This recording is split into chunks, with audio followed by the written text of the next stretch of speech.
Welcome to the Metamorphosis Project podcast. I'm your host, Tenya Eichenberg, and this is a space where transformation begins.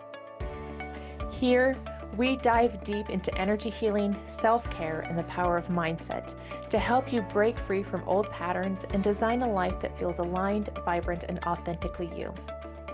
Each week, we explore the tools, techniques, and real-life experience that guide us toward lasting healing and growth. Because true metamorphosis isn't just about change.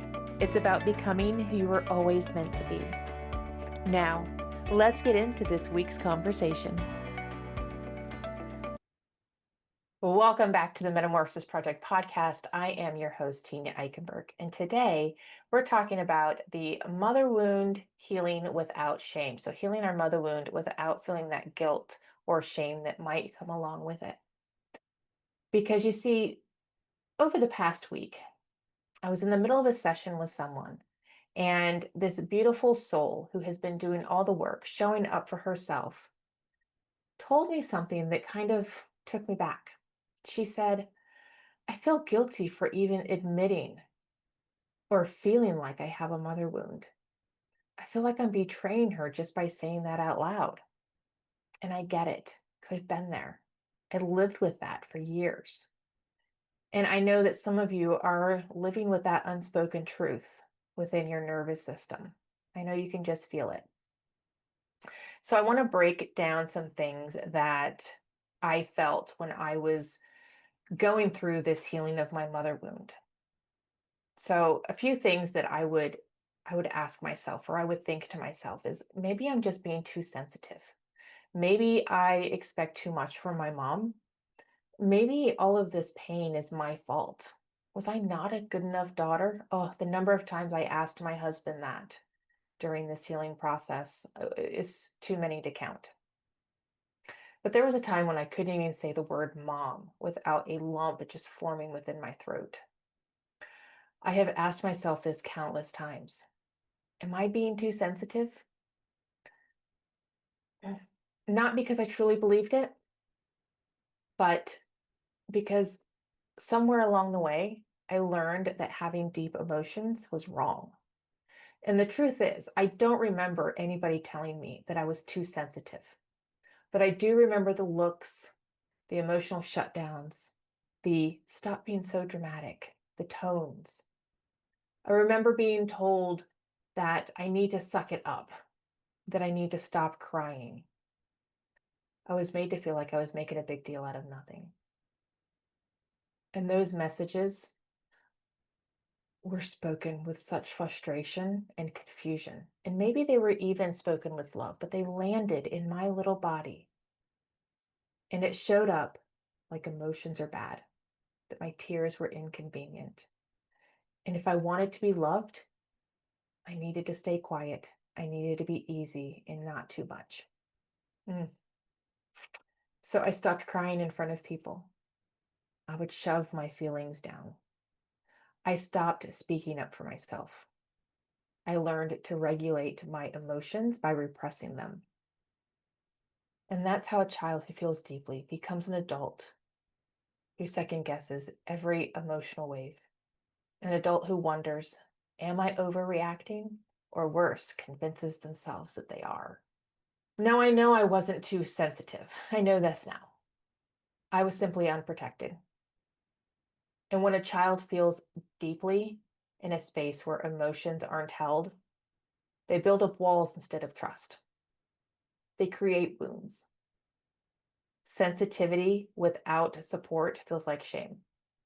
Sensitivity with safety, it's where your intuition grows. It's where compassion blooms. So how do we reframe this?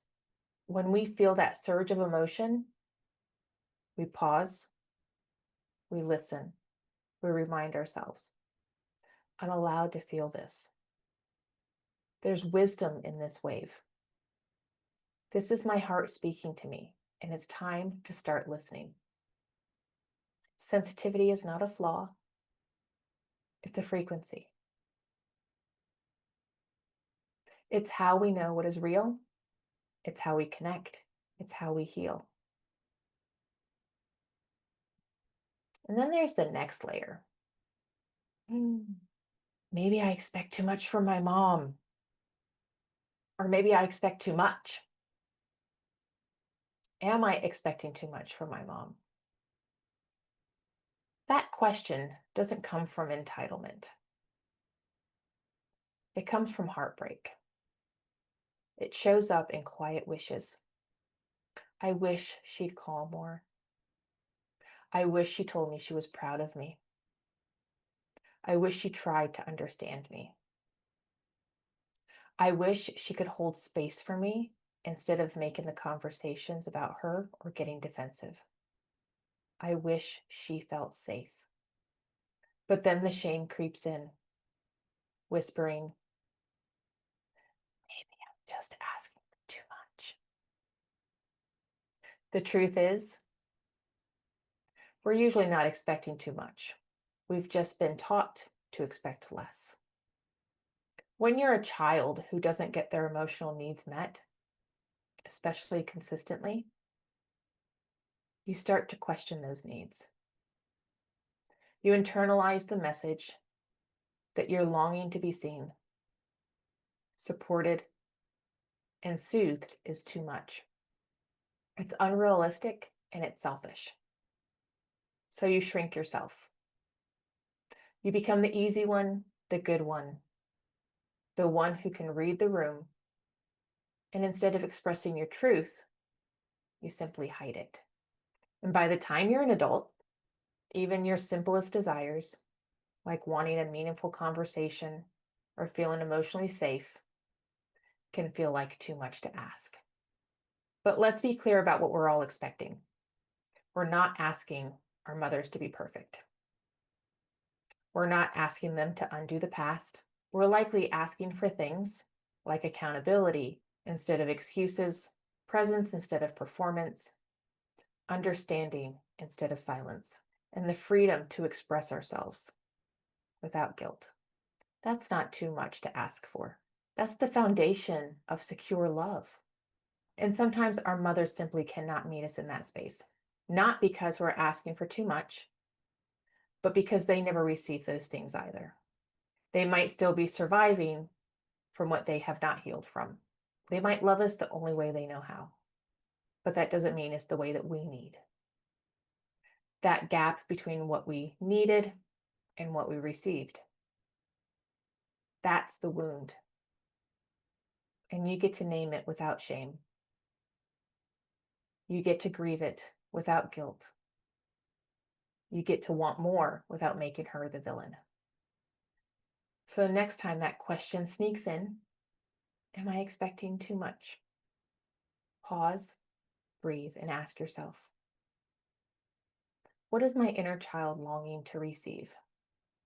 Can I begin to meet that need myself with love, with ritual, with community? Can I hold space for what is missing and still honor what is there? Healing the mother wound does not require demonizing your mom. It simply asks you to stop abandoning yourself to keep her comfortable. And finally, the one that aches the most. Is this pain my fault? Was I not a good enough daughter?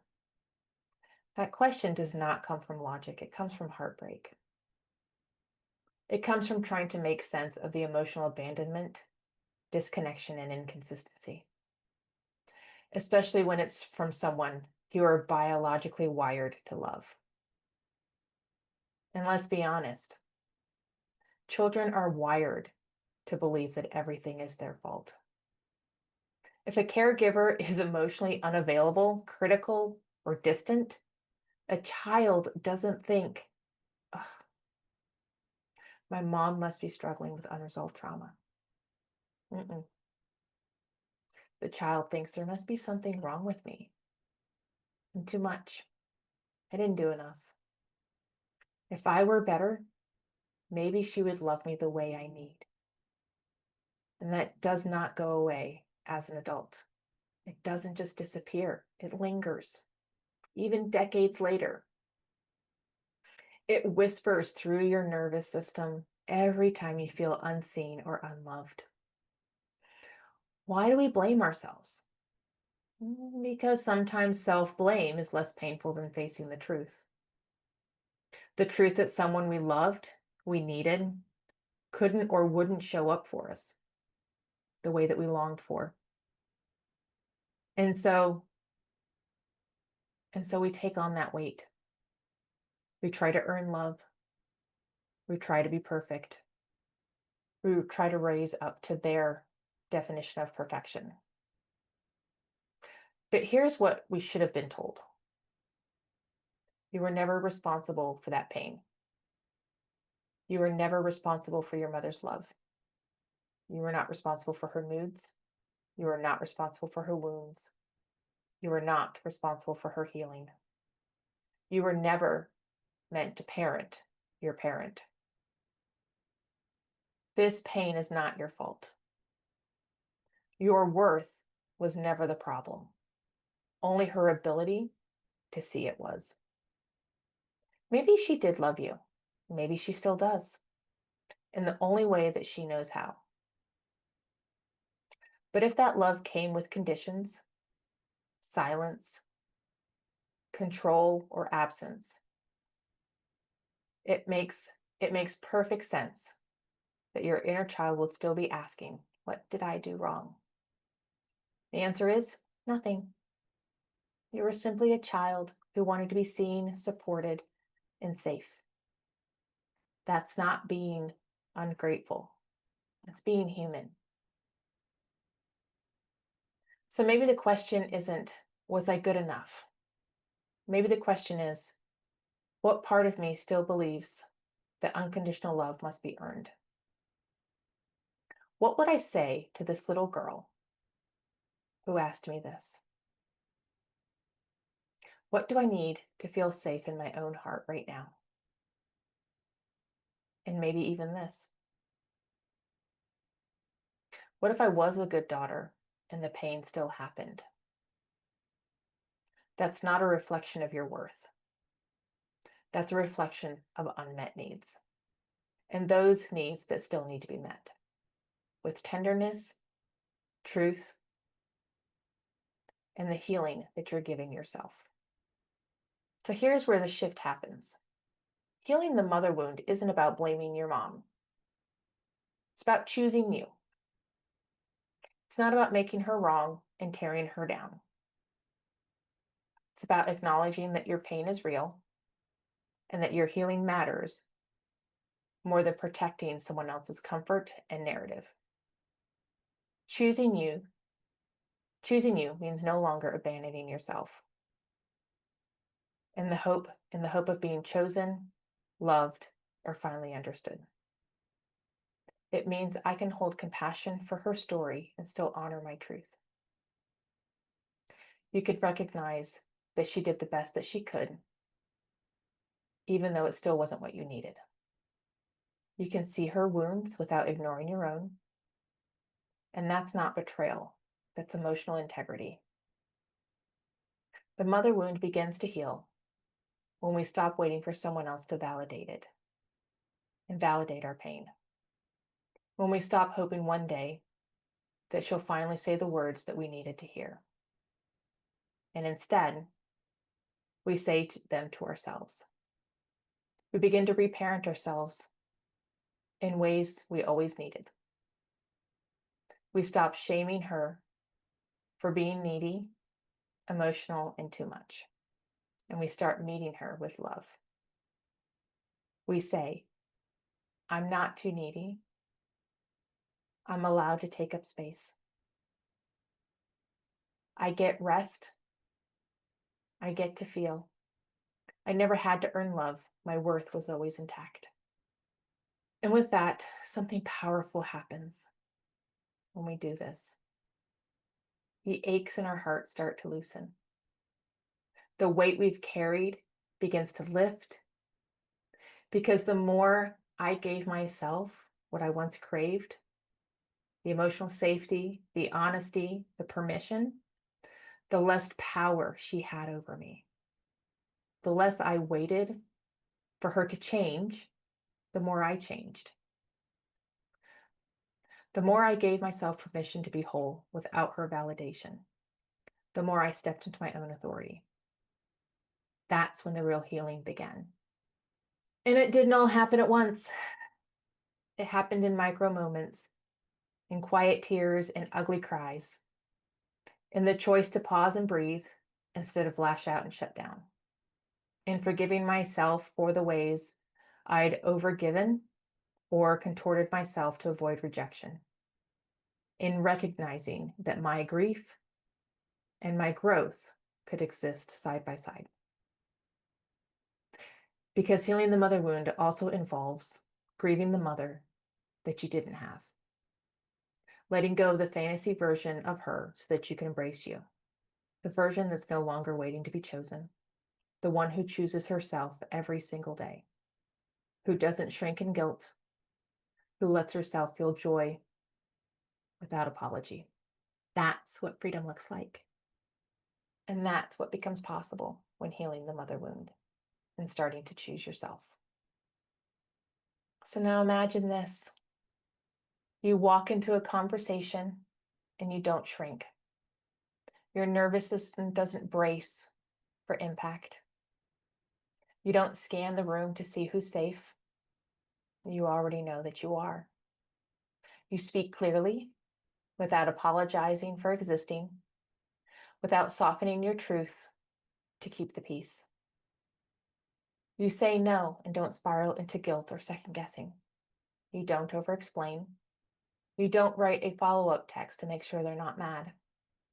You trust that your boundaries don't make you selfish. They make you sovereign. You let yourself rest without feeling guilty. You stop performing for worth. You take a nap, you skip the laundry. You lie on the floor if you need to and cry. And none of it threatens your value. You no longer confuse productivity with love. You understand that being is enough. You begin to trust other women, really trust them. You soften into connection instead of performing perfection. You release the need to compete or compare. You let yourself be seen in your joy, in your mess. And you begin to believe that not all intimacy leads to pain. You speak more gently to your inner child. When she gets triggered or scared, you don't shove her away. You don't silence her in shame. You sit with her, listen, and hold space. You let her cry. You tell her that she is safe now. You remind her that the life she's living is not the one that she was born into. It's the one you're building together. You show up in relationships without fear or obligation, but from fullness. You show up in relationships not from fear or obligation, but from fullness. You don't mold yourself to who they want you to be. You don't anxiously chase love. You let love meet you where you're at. You choose partnerships, friendships, and communities that reflect your wholeness, not your wounds. You begin to mother yourself the way you always needed, with tenderness, with consistency, and with presence. You ask yourself questions like, what do I need today, my love? You create rituals that make you feel grounded and connected. You become your own safe space. So what happens next? What happens once you heal and clear away your mother wound? You begin to feel free, not just in your choices, but in your body. You begin to feel whole, not just in moments of peace, but in the midst of chaos too. You begin to feel home within yourself. You stop living from the pain of the past and start creating your life from the present. You stop chasing that version of yourself that is more likable, more perfect, more digestible. And instead, you anchor into the real you. You begin to live your healed life, not continue to survive in your unhealed life. That's what happens when you heal your mother wound. Not with shame, not with blame, but with sovereignty. You reclaim your voice. You restore your nervous system. You remember who you were before you were taught to hide your softness. This is the beginning of your return to yourself. And it's not just healing, it's liberating. If this spoke to your soul, if you're ready to stop carrying that wasn't yours to hold in the first place, I want to invite you into something deeper. Join me inside the Metamorphosis Project University membership. Weekly group clearings, self-care tools, and support that actually meets you where you're at. Or you can book a free energy clarity session to see if you have a mother wound and what we can do to help you to clear it. The link is in the show notes. Your healing doesn't have to be heavy. It can be sacred. It can be soft. It can be shared. You are worth spending your time on. Thank you so much for joining us on the Metamorphosis Project podcast. I hope today's episode brought you inspiration, joy, and a spark of empowerment. Remember, transformation is an incredible journey, and every single step you take towards self-care and healing brings you closer to the life you truly desire. If this episode uplifted you, please subscribe, rate, and leave a review on your favorite podcast platform. Your support helps us to share this journey of hope, resilience, and joy with many listeners. For more tips, support, and inspiration, come and visit us at designyourexistence.com. Until next time, keep growing, keep healing, and keep shining brightly. You are absolutely worth every bit of love and care you give to yourself. Take care, stay joyful, and be well.